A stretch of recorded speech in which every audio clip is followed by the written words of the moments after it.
Good morning, everybody.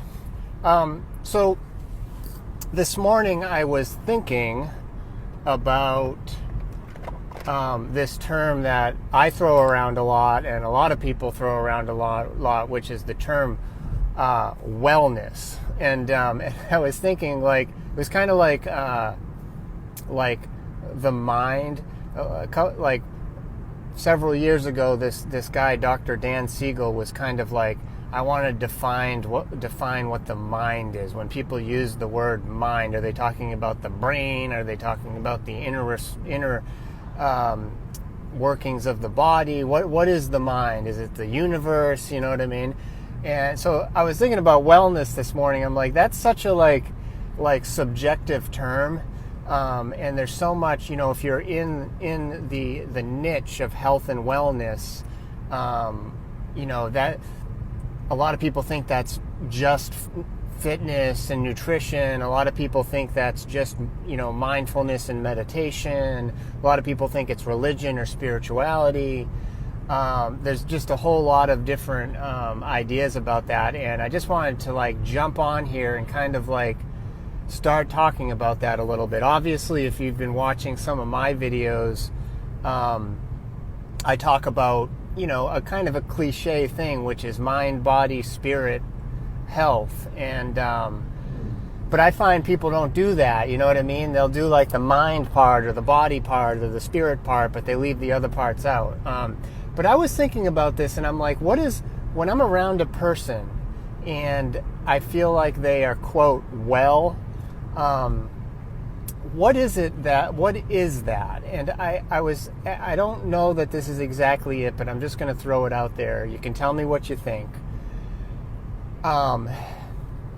There's when I'm around somebody that I know is well, there's a certain feeling that I get inwardly being around that person.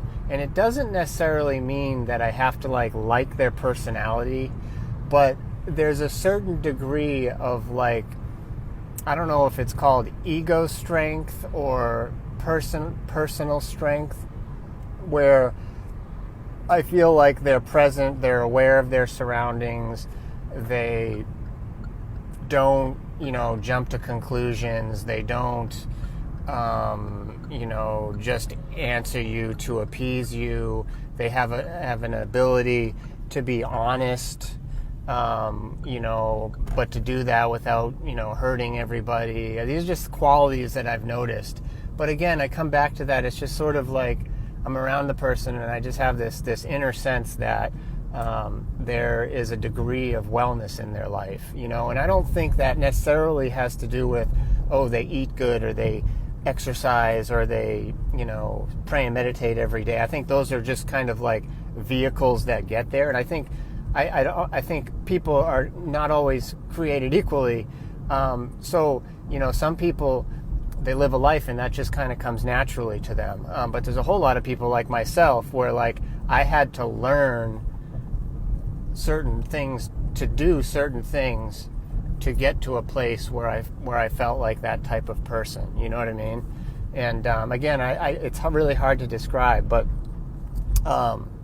and it, obviously it begins with a realization of I want to take the areas of my life that I'm not so good at and work on those. You know what I mean? Through active actions, which is really great. So anyway, I wanted to start to talk about it. I made a post, I think last week, called healthness, and I'm just trying to formulate some of my thoughts about what it actually means to be, quote, well, in hopes of kind of communicating that to folks that may be watching these videos. So anyway, thanks for listening, and we will talk soon.